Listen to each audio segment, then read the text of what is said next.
नमस्कार दोस्तों, आप देख रहे हैं द संकेत लाइव और मैं हूं डॉक्टर ओपी मिश्रा।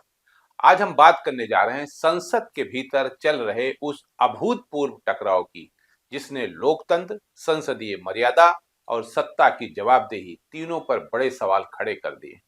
क्योंकि विपक्ष ने लोकसभा के इतिहास में एक बेहद असाधारण कदम उठाते हुए लोकसभा स्पीकर ओम बिरला के खिलाफ अविश्वास प्रस्ताव का नोटिस पेश कर दिया है। दोस्तों, ये कोई सामान्य राजनीतिक घटना नहीं है, क्योंकि स्पीकर का पद संविधान में निष्पक्षता और संतुलन का प्रतीक माना जाता है। लेकिन विपक्ष का कहना है कि अब हालात यहां तक पहुंच गए कि उन्हें स्पीकर के खिलाफ ही अविश्वास लाना पड़ रहा है। और इसकी पृष्ठभूमि वही है जो पिछले कई दिनों से लोकसभा में देखने को मिल रही है। हंगामा, स्थगन, नारेबाजी और विपक्ष की लगातार ये मांग कि उन्हें अपनी बात रखने दी जाए। बजट सत्र के 10वें दिन मंगलवार को हालात इतने खराब रहे कि लोकसभा में प्रश्नकाल तक नहीं हो सका। सुबह 11 बजे जैसे ही सदन शुरू हुआ, विपक्ष ने जमकर हंगामा शुरू कर दिया। महज 1 मिनट के भीतर ही चेयर पर मौजूद पीसी मोहन ने सदन को 12 बजे तक के लिए स्थगित कर दिया। दोस्तों, सोचिए जरा, संसद का प्रश्नकाल, जो जनता के सवालों का सबसे अहम मंच होता है, वो 1 मिनट भी नहीं चल पाया। 12 बजे सदन दोबारा शुरू हुआ, लेकिन विपक्ष का हंगामा जारी रहा। सांसद वी वांट जस्टिस के नारे, वी वांट जस्टिस के नारे लगाते रहे, हमें न्याय चाहिए। और इसके बाद सदन को 2 बजे तक स्थगित कर दिया गया। इस पूरे हंगामे के बीच एक दृश्य बेहद प्रतीकात्मक था। संसदीय कार्य मंत्री किरण रिजिजू विपक्षी सांसदों से हाथ जोड़कर अपील करते नजर आए। मेरा अनुरोध है कि आज बजट पे चर्चा कीजिए। हम लोग कल भी कांग्रेस वाले से हाथ जोड़ के मैंने कहा है कि बजट का डिस्कशन शुरू हो चुके हैं, नाम भी पुकारे हैं, शशि थरूर जी का नाम पुकार चुका है। वो अपना बजट स्पीच को शुरू करने से सारा सदस्य, अलग अलग पार्टी के जितने मेंबर्स, सबने अपना नाम दे चुके हैं। उसके बाद जो हमारे नेक्स्ट स्पीकर समाजवादी पार्टी के, तृणमूल कांग्रेस के, डीएमके के, उनके नेता भी बोलने के लिए तैयार है। कांग्रेस ही अपना बात शुरू नहीं करते हैं, हर दिन इस तरह वेल में आकर के हंगामा खड़ा करते हैं, पार्लियामेंट चलने नहीं देते हैं। उन्होंने कहा कि बजट पर चर्चा होने दीजिए, इससे हम सबका नुकसान हो रहा है। आप रोज आकर हंगामा करते हैं, ऐसे में काम नहीं हो पा रहा। लेकिन विपक्ष का कहना है कि जब उन्हें बोलने ही नहीं दिया जा रहा है, जब उनके सवालों को लगातार दबाया जा रहा है, तो सदन चलने का क्या मतलब रह जाता है। आप एक किरण रिजिजू जी का एक बयान आप सुन लीजिए, जिसमें वो कहते हैं कि राहुल गांधी जी को बोलना है तो तमाम प्लेटफॉर्म है, बाहर है, सभा कर सकते हैं, प्रेस कॉन्फ्रेंस बुलाकर अपनी बात कर सकते हैं। भाई, संसद में क्यों नहीं बोल सकते हैं? राहुल गांधी जी ने कहा, स्पीकर के चैम्बर में वेणुगोपाल जी थे, मैं भी ज्वाइन किया और हम लोग बातचीत किए। मैं इस चीज का पुष्टि करना चाहता हूं कि स्पीकर साहब ने पहल किया था कि अगर सब मान जाए तो सदन चलना चाहिए।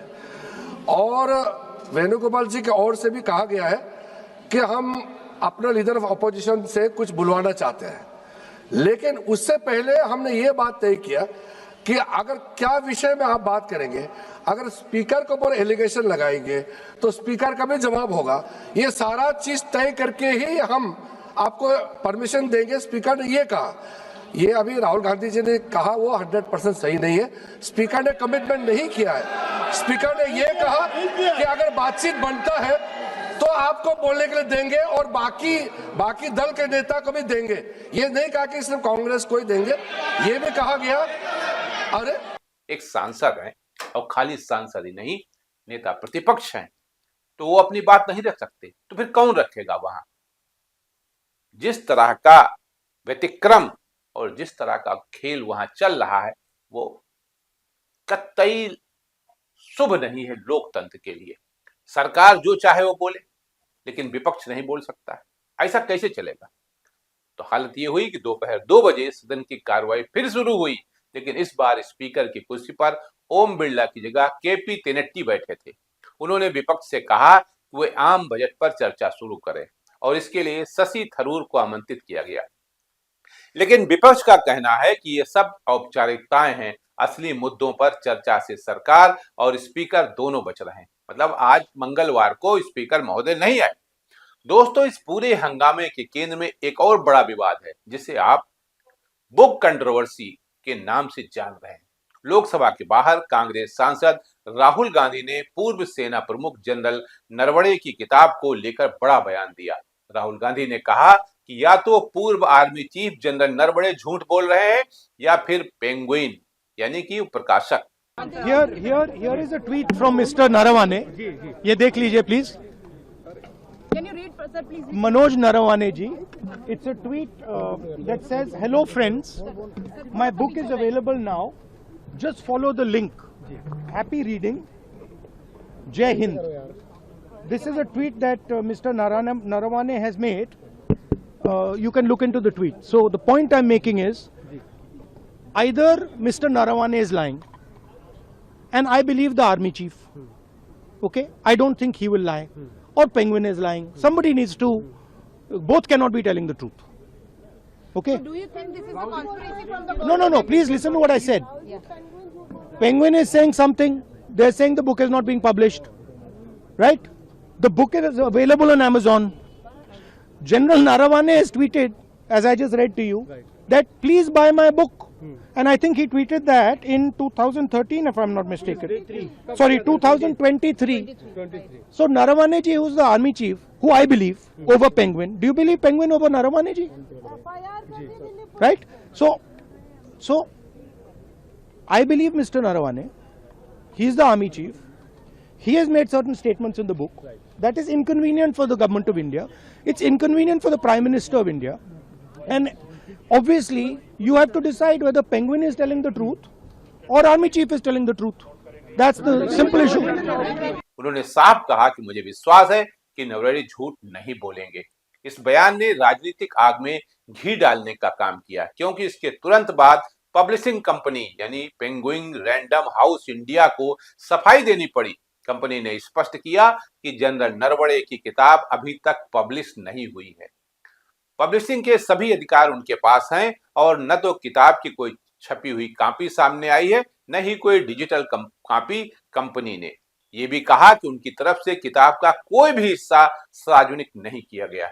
तो भाई बात यहाँ पे फिर आके वहीं फंस जाती है कि फिर उस मैगजीन में जो छपा था 3-4 पेज जिनको राहुल गांधी जी दिखा रहे थे वो कहां से आई, और जो किताब अमेज़न के उस पे साइट पे थी वो कौन सी थी, ये कहां से किताबें आ गई। अब कुछ लोग कह रहे हैं भाई विदेशों में छपी थी, विदेशों में बटी है, विदेशों में बिकी है, तो ये तो जांच का विषय है। पेंगुइन झूठ बोल रहा है, इसका मतलब तो यही हुआ, किताब तो है ना बाजार में देखने को मिली। दोस्तों, ये सफाई इसलिए आई क्योंकि दावा किया जा रहा है कि किताब की अनऑथराइज्ड कॉपियां लीक हो गई और ऑनलाइन सर्कुलेट हो रही हैं। इस मामले में दिल्ली पुलिस ने एफआईआर भी दर्ज की। भाई क्या गजब की बात है।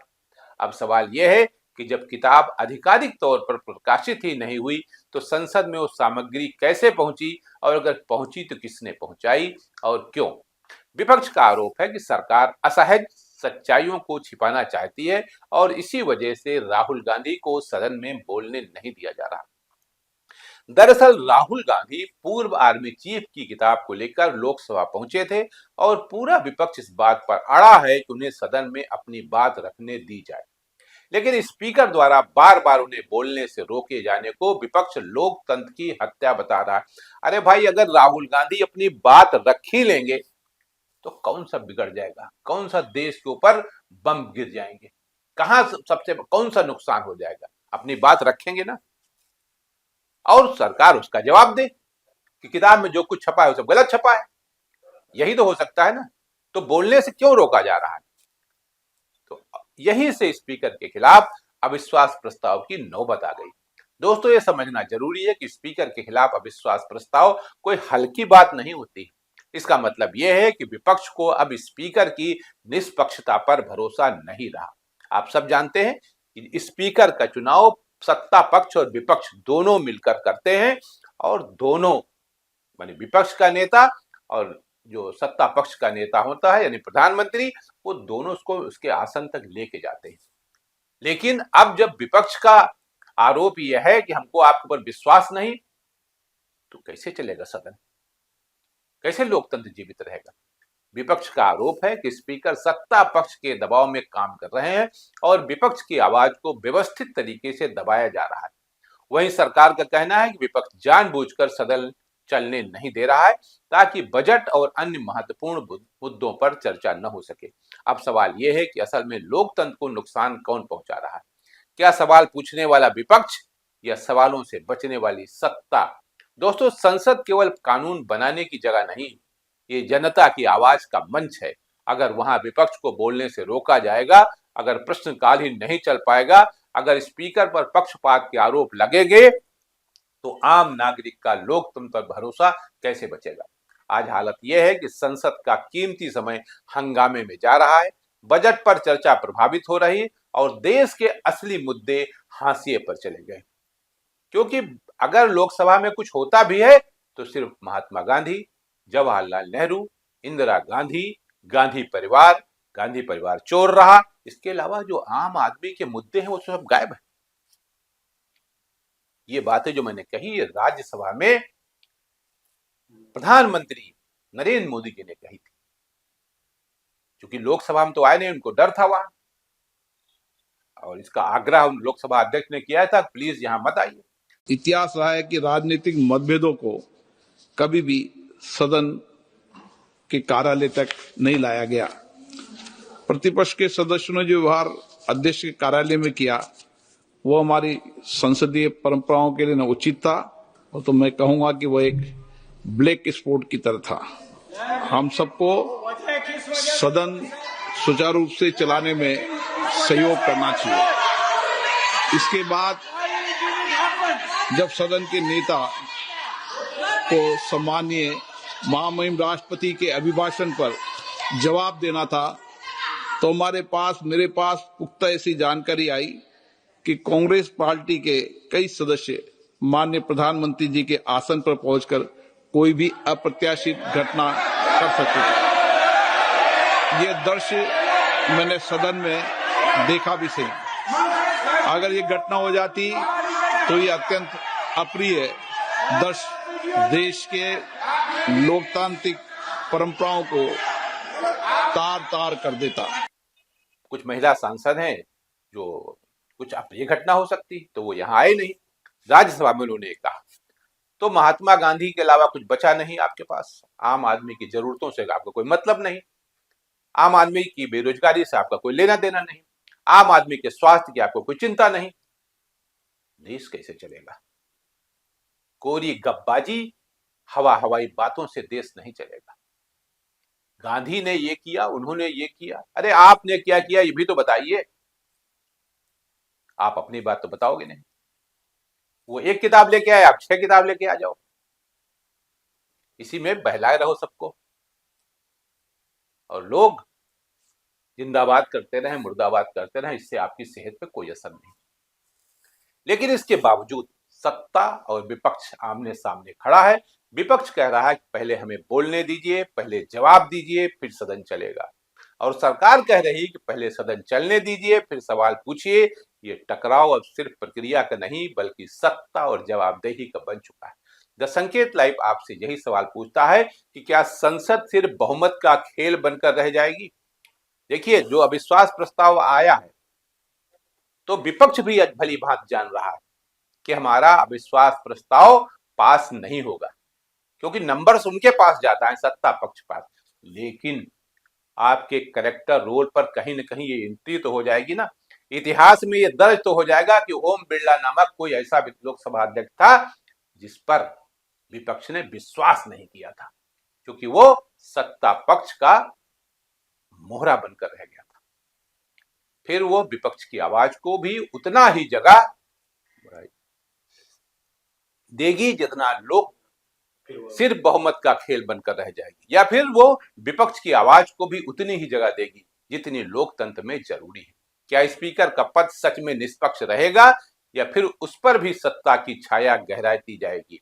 और सबसे बड़ा सवाल, क्या सवाल पूछना अब संसद में भी अपराध बनता जा रहा है? क्योंकि सवाल से तो आप भागते हैं, सवाल तो आप पूछने नहीं देते। जिसने सवाल पूछा एफआईआर करा दी आपने खट से। तो आपसे कौन, अभी अभी आया है ना कि प्रधानमंत्री का जो केयर फंड है उसके बारे में सवाल नहीं पूछ सकते। फिर एक जवाब आ जाएगा प्रधानमंत्री से आप कोई सवाल ही नहीं पूछ सकते। भाई किससे पूछेंगे? देश आप चला रहे हो, किससे पूछा जाएगा? डील के बारे में किससे पूछा जाएगा? विदेश मंत्री से पूछो, उनका मैं तो डील में शामिल नहीं था। कॉमर्स मिनिस्टर शामिल थे, कॉमर्स मिनिस्टर से पूछो तो कहेंगे कि मेरे को पूरी जानकारी नहीं, मैं जानकारी लेके बताऊंगा आपको। तो अपनी राय और कमेंट हमें जरूर लिखिए। इस वीडियो को ज्यादा से ज्यादा शेयर कीजिए, चैनल को सब्सक्राइब कीजिए और 10 संकेत लाइव के साथ जुड़े रहिए, क्योंकि हम संसद के भीतर और बाहर दोनों जगह लोकतंत्र की आवाज उठाते रहेंगे। आज के लिए इतना ही। नमस्कार।